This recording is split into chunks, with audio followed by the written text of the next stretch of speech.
Richmond, Virginia, 1775, March the 23rd. Patrick Henry, give me liberty or give me death. No man thinks more highly than I do of the patriotism as well as the abilities of the very worthy gentlemen who have just addressed the House. But different men oftentimes see the same subject in different lights. Therefore, I hope it will not be thought disrespectful to those gentlemen if, entertaining as I do, sentiments and opinions of a character quite opposite to theirs, I shall express my sentiments freely and without reserve. This is no time for ceremony.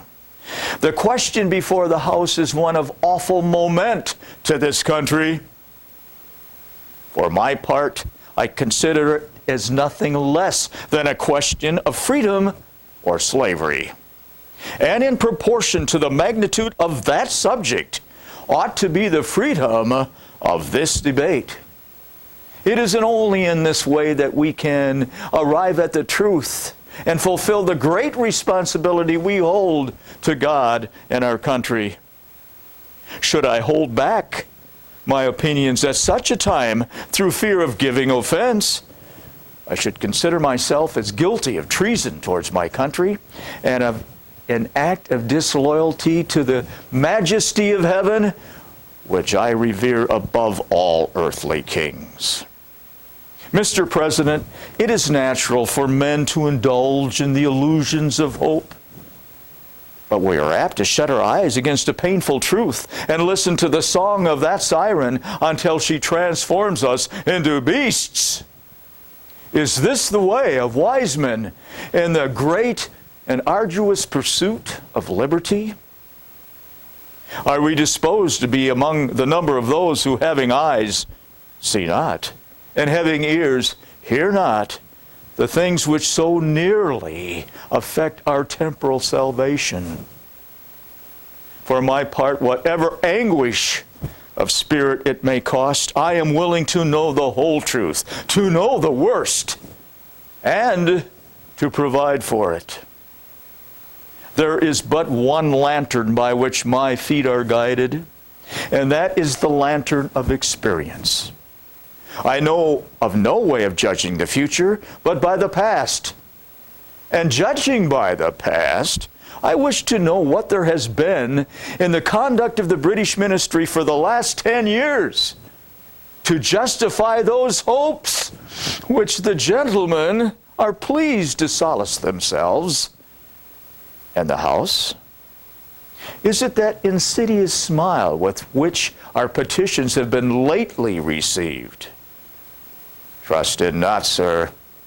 It will prove a snare to your foot. Suffer not yourselves to be betrayed with a kiss. Ask yourselves how this gracious reception of our petition comports with those warlike preparations that muddy our waters and darken our land. Are fleets and armies necessary to a work of peace and reconciliation? Have we shown ourselves so unwilling to be reconciled that force must be brought in to win back our love? Has Great Britain any enemies in this quarter of the world to call for all this accumulation of navies and armies? No, sir, she has none. They were meant for us, they can be meant for no other. They were brought over to bind and rivet upon us those chains which the British ministry have been so long forging. And what have we to oppose to them? Shall we try argument, sir? We've been trying that for the last 10 years. Is there anything new to offer the subject? Nothing. We've held the subject up in every light which it is capable, but it has all been in vain. Shall we resort to entreaty and humble supplication? What terms can we find that have not already been exhausted?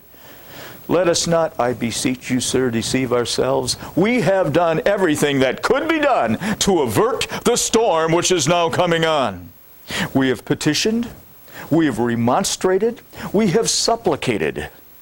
We have prostrated ourselves before the throne and implored its interposition to arrest the tyrannical activities of the Parliament and the ministry. Our petitions have been slighted. Our remonstrances have produced additional violence and insult. Our supplications have been disregarded, and we have been spurned with contempt at the foot of the throne. In vain, after all these things, may we indulge in the fond hope of peace and reconciliation. There is no longer any room for hope. If we wish to be free, if we mean to preserve unviolated those inestimable privileges which we've been so long contending, if we mean not basely abandon the noble struggle which we've been so long engaged and which we have pledged never to abandon until that glorious prize of our contest, liberty, shall be obtained, we must fight. I repeat it, sir. We must fight! An appeal to arms and the God of hosts is all that is left us. The gentlemen say that we are too weak, unable to cope with so formidable an adversary. But when shall we be stronger? Will it be the next week or the next month or the next year? Or will it be when we are totally disarmed and a British guard stationed in every one of our houses? Shall we find strength in irresolution and inaction? Shall we acquire the means of effectual resistance by lying supinely on our backs and hugging the delusive phantom of hope until our enemy shall have bound us hand and foot?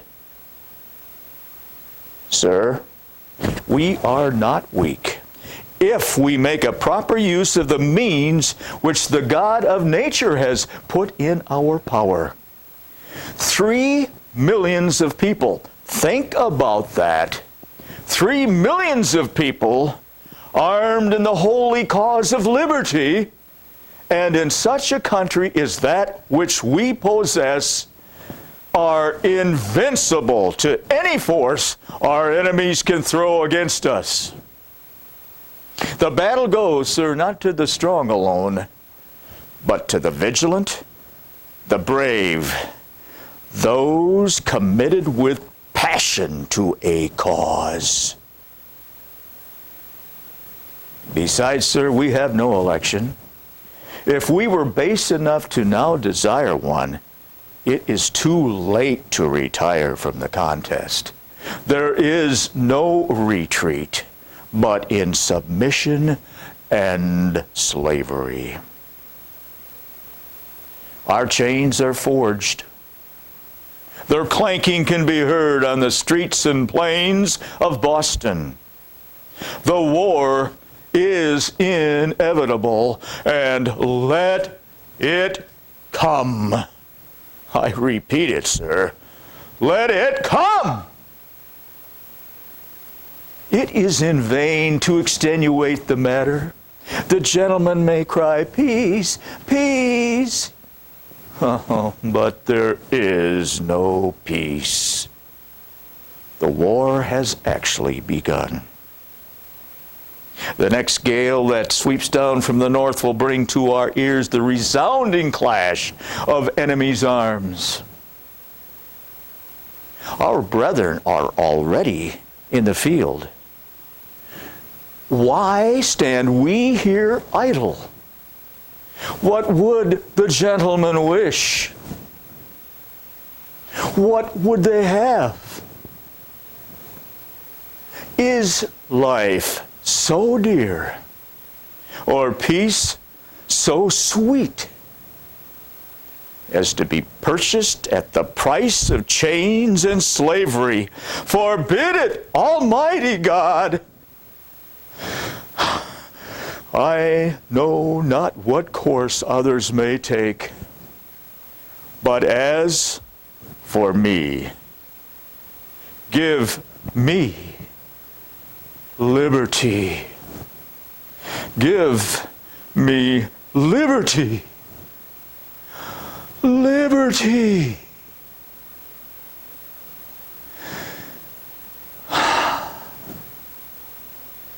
Or give me death.